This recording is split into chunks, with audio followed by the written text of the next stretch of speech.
Hello, everyone. It's lovely to have you here.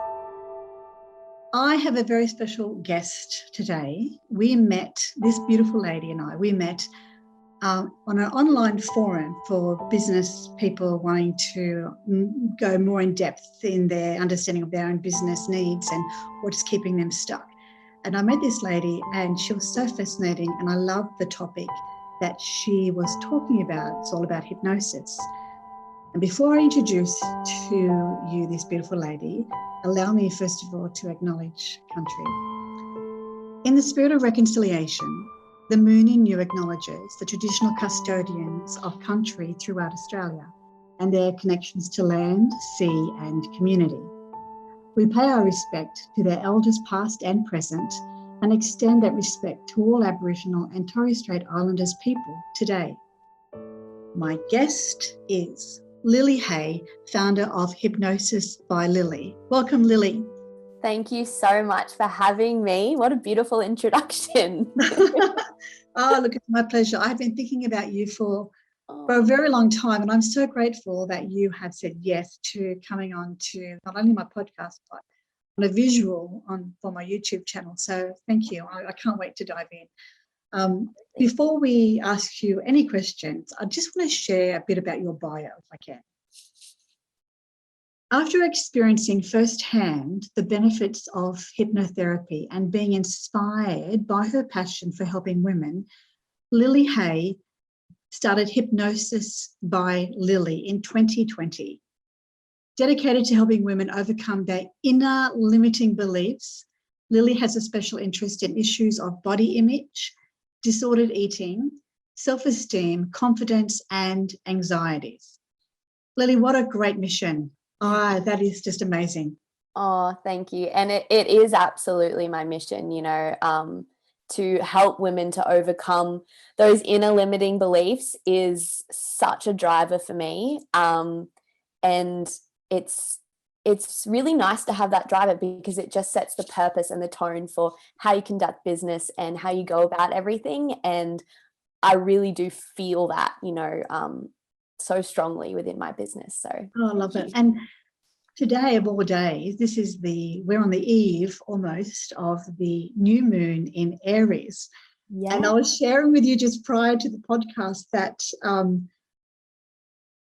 that my blog is all about self-limiting beliefs.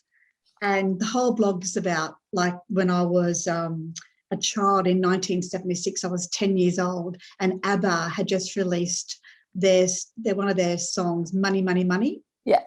And if you really listen to the words, they're outrageously bad, especially for a 10-year-old listening to, I'll work all day, I'll work all night to pay the bills I have to pay.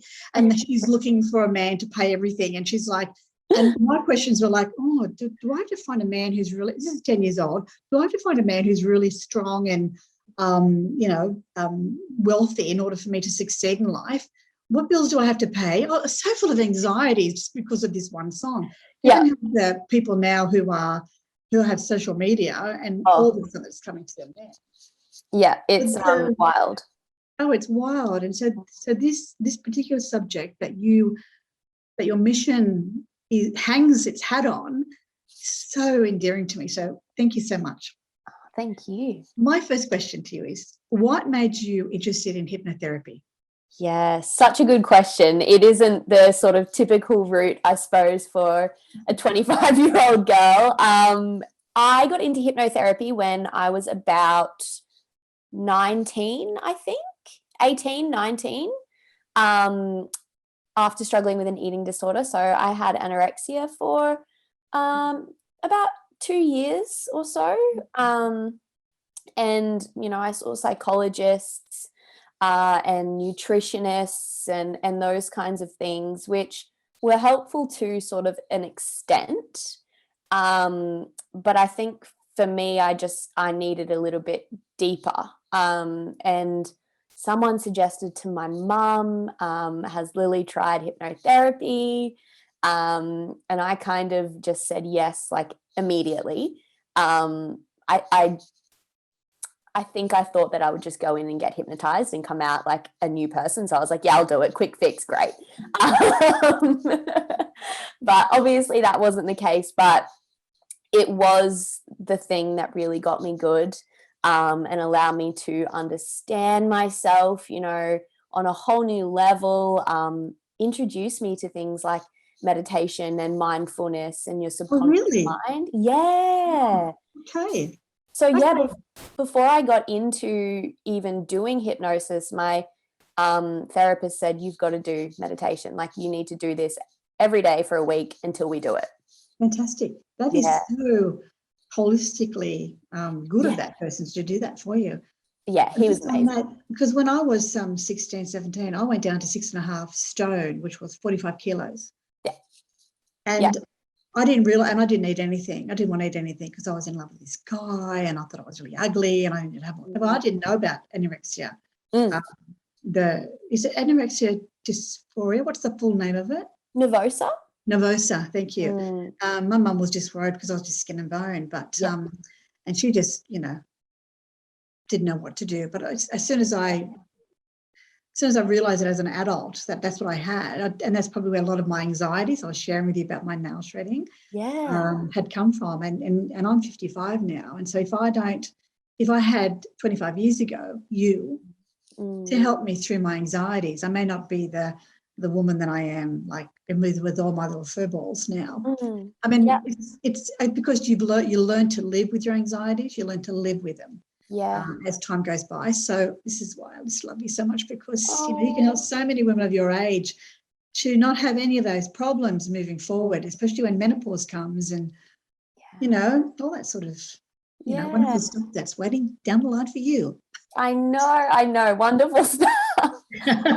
I would always think like one of the driving forces for me getting through my my anorexia was I would see all these older women, you know, my mum, and she's really like, she's in her 50s, she's really coming into herself, and she's like, I feel like the most beautiful, comfortable, confident she's ever been. Like, it's just fantastic. And I would see all of these older women around me, you know, coming into their own, and it was so fantastic. But I had this driving force within me that's like, I want to get there sooner than that. Yes. You know, I want to feel that comfort, that because I feel like it's these women that have had these realizations that it's like, no, that's not something that we need to be caring about. We need to embrace ourselves, and they get to it at a certain point. But I almost wanted to just like speed that process up for myself because it looked amazing and it looked so enticing, and I wanted to get there sooner. So yeah. Very wise, very wise. Well, tell us a little bit about how hypnotherapy can help with our belief systems, like our limiting belief systems, which, from my understanding, a belief system is something that you have taken on within yourself that perhaps somebody else has laid it upon you as a child and you've accepted it as your own. Yeah. That's one of my biggest ones. Or other people later on that you accepted and then you haven't really questioned it as an adult.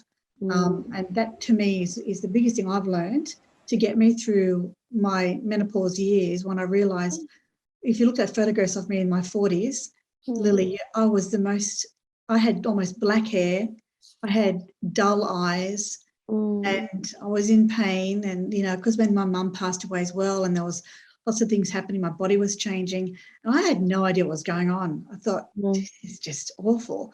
I'm coming out the other side, I'm going grey, which is wonderful. I love it. Beautiful. It's beautiful. I love it. It's so lovely. I love it. And like you, I want to help women get to this stage at your age. Yeah, and it can be done. And people say, oh, they don't have life experience. You don't need life experience to get your self-limiting beliefs out of it. And I'm not talking about all beliefs. I'm just talking those beliefs that are limiting. So what skill sets, not skill sets, but how does hypnotherapy retrain us? Totally. So you're completely right with limiting beliefs, you know, how they're formed. It happens when we're really young, typically. You know, it does happen when we're older as well, of course. but a lot of our, you know, really core limiting beliefs happen before we even have critical thinking. So before we have the ability to question, you know, the people around us, what they do, things that they say. And a lot of it is just our very young minds misinterpreting things. Yes, of course. Yeah, and taking it on as like a really core belief, and then we never question it going forward. It becomes a part of our story. And the way that hypnosis works, it works on a few different levels. So it can work a lot of the time. Through hypnosis, have people delve into some memories, and to bring about their adult's perspective and wisdom, and to, you know, really almost give that younger inner child the beliefs that they needed at that time, to develop a really healthy belief system. And because your subconscious mind is so powerful, it really doesn't know the difference between us doing that in hypnosis and us getting in a time machine and literally making those changes. So Yes. yeah, it's super powerful. And so we work with, you know, some really core memories that just come to you in hypnosis really easily. But also, you know, there's a bit of parts theory. So working with the parts of you that is, say, the anxiety, the disordered eating, that kind of thing, and understanding it for what it is, which is a protective mechanism, and making some changes for it to, you know, perhaps protect you in a better, more self-serving, beneficial way. So there's a few ways, and then I always give all of my clients a hypnotic recording to listen to after our session, so that you have the session, but then you've got maintenance, to remind your mind to pave those neural pathways every day to make those changes. So it works on a few different levels, but yeah, it's super effective. Yes. Who did you learn from? I learnt from, you might have heard of her. She's pretty well known, Marissa Peer. No. Yeah. I haven't done any hypnotherapy. I'm so new to it. I do Yeah. know a lady called Lucy Isles, I think her name is Lucy. She's in Newcastle. Yeah. Oh, that's all I know. Her first name is Lucy. That's so sad. But yeah, and she had me on her like video once, and Yeah. but she was interviewing me, so I really didn't Cool. talk about hypnotherapy. So. Yeah. No, it's a school that's based in the UK. And Right. yeah, it's a really great way to learn. And it's a different form of hypnosis that's not just, you know, feeding your subconscious mind with positive suggestions. It's dealing with stuff and then doing that kind of thing. Yeah. I think it's wonderful. Yeah. I'm keen to learn more. I think it's great.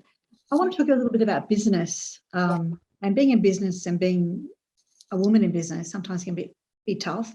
And I didn't start my business till I was 33. So, you know, and you're so young. I mean, that's amazing. So tell me about your goals. What are some of your business goals that you have? Yeah, totally. You're very right. It's scary, being in business. You know, sometimes I'm just like, oh, I wish I had a partner in business or something, but I do love it. So I guess my goals really for what I do is to be able to make it as accessible as possible, to really bring hypnosis into the mainstream a little bit more.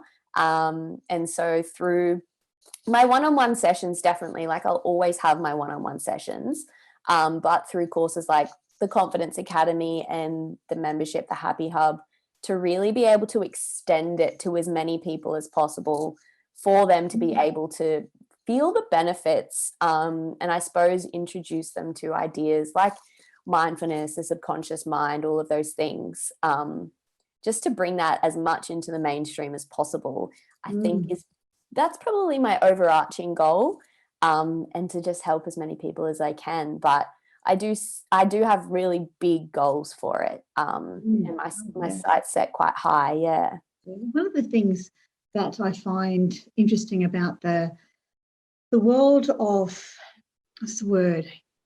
It's the healing modalities. So, you know, in Australia, I like to call them, there's the allied health services. Yeah. which most people are funded by.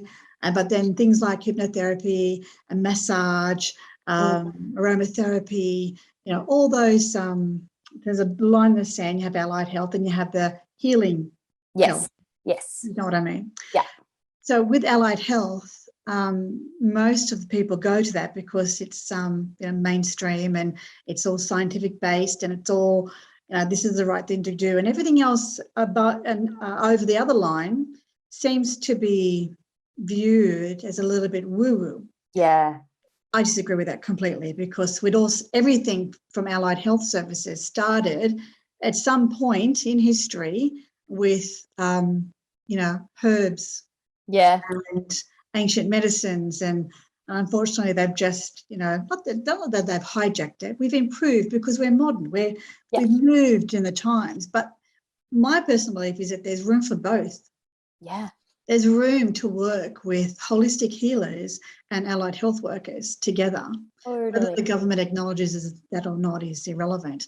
But for me as a bookkeeper, I've come across so many businesses in both spectrums. And one of the things that I find about people who work in the healing industry is that they don't know how to shine their light. They're frightened to shine their light. They don't know how to get the word out there. They're usually one-man bands.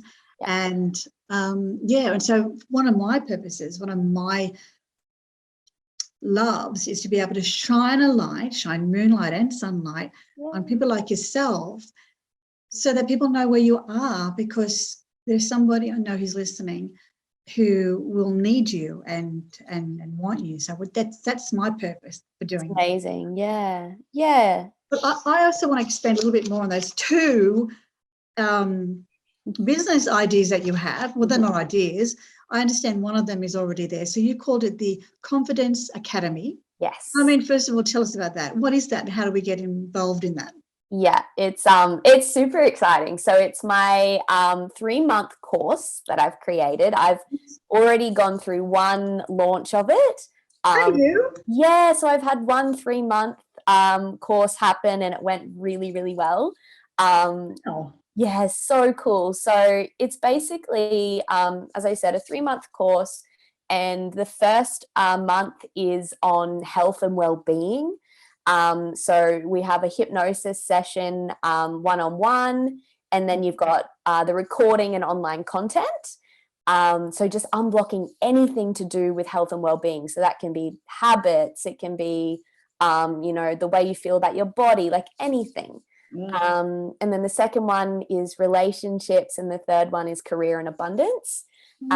So we do a one-on-one in each month, and then you've got online content and the recording to do. So it's just bringing back your confidence in all these areas, which has such a domino effect in your entire life. So I'm really proud of it. Well, you should be. Congratulations. It's wonderful. So how do we go on to the next one? Like when is your next launch of the next program? Or can anyone join now straight away? Yep. So you can join, you can sign up now through my website, and the next launch is it will start in May. So May is the first month. Yeah. Okay. May, June and July through the winter. Yeah. Okay. May, June, July. Yeah. It's fantastic. I love it. Yeah. It's so cool. Thank you. Well done. Now, the other thing that you mentioned too is not launched yet. Yes. The Happy Hub. How cool is the name? The Happy Hub. I am really excited about that one too. So that is an online membership. So I'm calling it, like the gym membership for your mind. It's got hypnosis in there. It's got a full hypnotherapy process for you to be able to work through on your own, hypnosis recordings, a whole library of meditations. Lilly, wow. Yeah. We've also got yoga, Pilates, recipes. It is jam-packed with, everything to just feed your mind, really, is and to strengthen neural pathways. And so it's really exciting too. It's all coming together, which is cool. Is that a subscription? Yes. A monthly subscription? Monthly subscription. So $30 a month. Is that all? Yeah, $30 a month. Now, people who in Australia will know this, but does it include GST, or is there going to be GST on top of that. Includes GST. I love it. That's so good. That's very affordable. That's really good. Yeah. It's pretty and that's how I want to make it as well. I want to make help accessible for people, and I'm really proud of it. Thank you. Oh, it's wonderful. And you know that I love the moon. I'm a moon lover. You are. So I'm going to ask you, you may not have any answers to this, but I'd love to know your take on the moon. Is there any particular phase of the moon that you love, or have you got any stories about the moon? So, for example, like the full moon for me has always been important because when I was a young woman, I bled on the full moon. So I would get, I should say menses, moon time, period, whatever you like to call it. Yeah. I think the women call it moon time now. So when I'm on my moon. That's cool. I love that. Isn't it lovely? I love it. So when I was on my moon, just prior to that, there will be a full moon. So on the 28th day of my cycle, the full moon will be there. And it would remind me gently that, hey, Sue, don't be a bitch. Calm down. And I would see it as I turned the corner to my home. I would see it and I'd go, oh, that's why I've had such a shitty day. Yeah. Why I feel so bad. And so Chandra, which is the Indian name for the moon, which is she, I call her Chandra, she would shine her light on me and it would calm me down and anchor me into the moment. And so when I'd come home, I'd go, hi, okay, I'm not very happy today. I'm just about to get my periods. I just want I love you all, but I'm just done. I'm spent. Yeah. I haven't got anything else to give.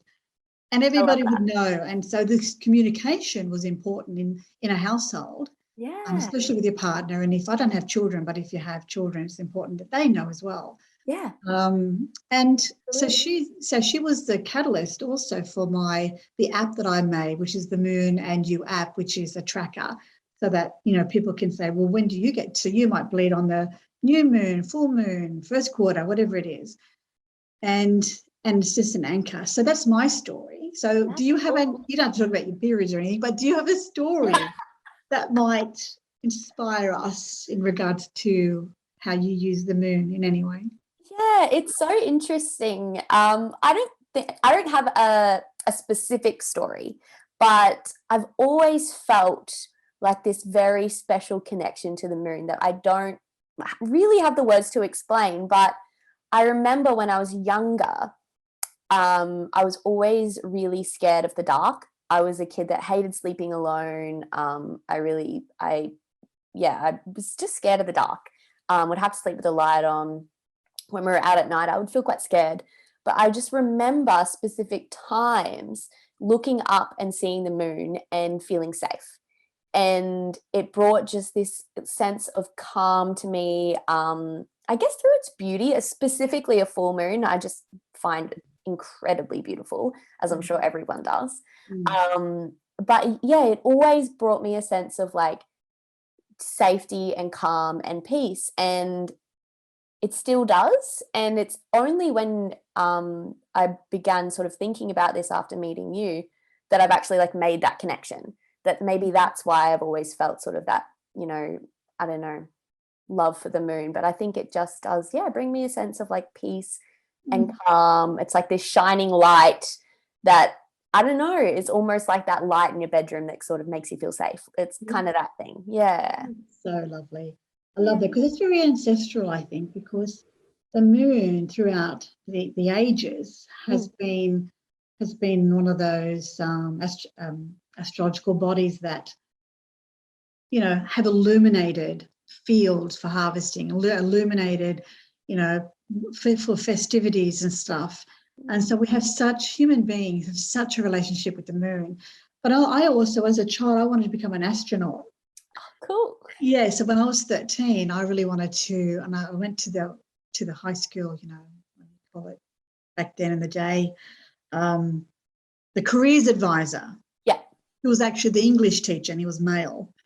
So he wasn't really a careers advisor. Yeah. He was just a guy who said, yes, come along. And when I said, look, I really want to be an astronaut, he laughed at me and he said, so you can't be an astronaut. You're a female. You wear glasses and you're too short. And I was left with this such sadness. I'm going, well, I really wanted to do it because I followed the Russian Sputnik plans, the Apollo 13 and all the different, I did all my school studies on that. So I was a real science nerd when it comes to he could have said, so you can become an astronaut, you can become an astronomer or a scientist. Yeah. But no, not those days. No. Oh, so what happens is I have this science head for the moon and can talk to you about, well, what is this? It's a satellite, basically. And it controls the tides. It does, because there's so much water on Earth, but it does control the tides and it helps with the seasons and all that sort of stuff.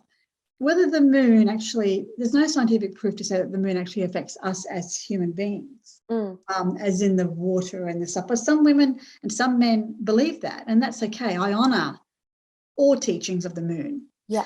I also honour those people who actually have trained as astronomers, exactly about it.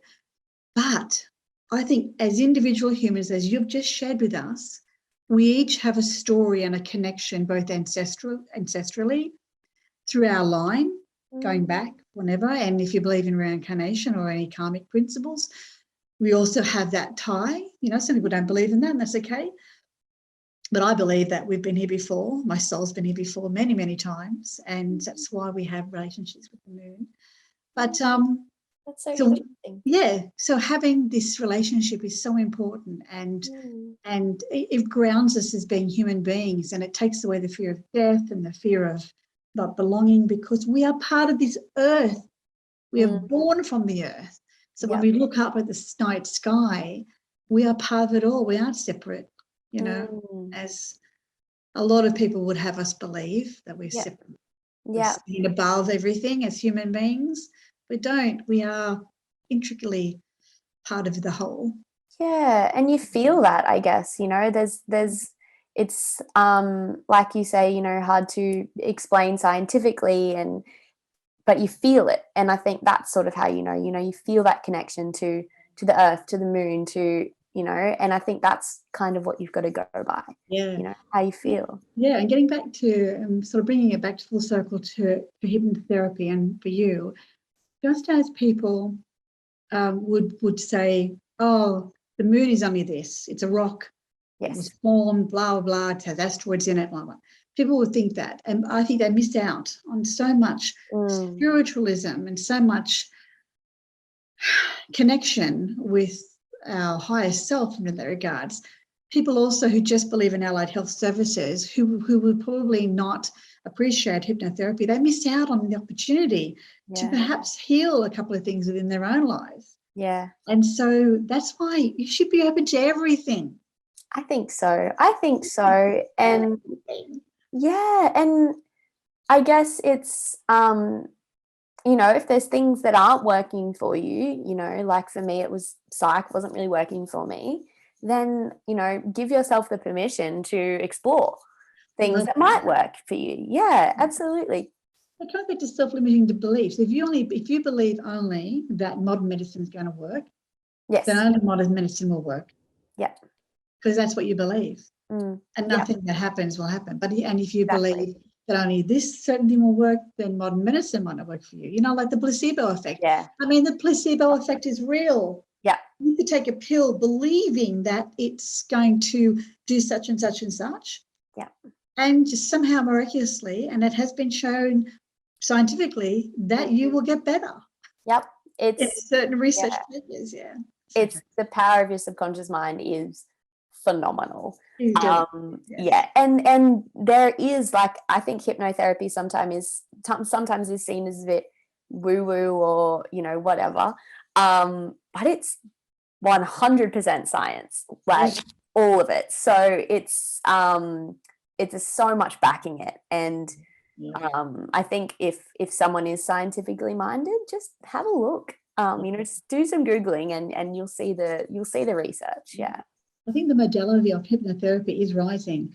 It's the same like massage, when they realised that massage was in that, like, oh, what are you doing with massaging? But now they realise that massaging is so good for you. Yep. Sports people do it, people Exactly. who've got cancer do it to help with their relaxation, and a stressless body actually helps with recovery, and even like, Florence Nightingale, she was the one who discovered about sunlight. Sunlight is good for the recovery period for those men who were in the World War One. I think it was World War One, World War One, World War Two. Can't remember. Sorry, I'll have to research that for you guys. Sorry, but so she was the one who said get them out into the sunlight and the sunshine. Helps their medical help. That's so interesting. Yeah, it's great. My darling friend, I'm going to wrap up. Thank you so much for this conversation. It's been so wonderful. Thank you so much for having me. I really, I've loved it. Thank you. Yeah. And I just wanted to point out, people on the podcast won't be able to see this, but our viewers on YouTube will. We've got the same cupboard. I know. So cute. Fantastic furniture. Shout out to Fantastic Furniture. You are producing the goods. So good. I think it was like $70. Yeah. So cheap, yeah. So cheap. My poor old hubby had to sort of, he hurt his wrist because he had to sort of build it for me, but that's okay. That's okay. Worth it. So, dear listener, thank you so much, and dear watcher, thank you for being here today. Lilly's information, Lilly Hay's information will be on the podcast and the YouTube channel just below. You can actually get all the information there. I'm actually going to sign up for the May launch. Exciting. And do this 3 months. So for those of you who want to join me, just come along. It's $30 a month. It's, it's $90 for the 3 months. I mean, that's a dress. And you have so much information. So I'll be there, and I'm looking forward to learning so much from you. Thank you, Lilly. Thank you. Thank you.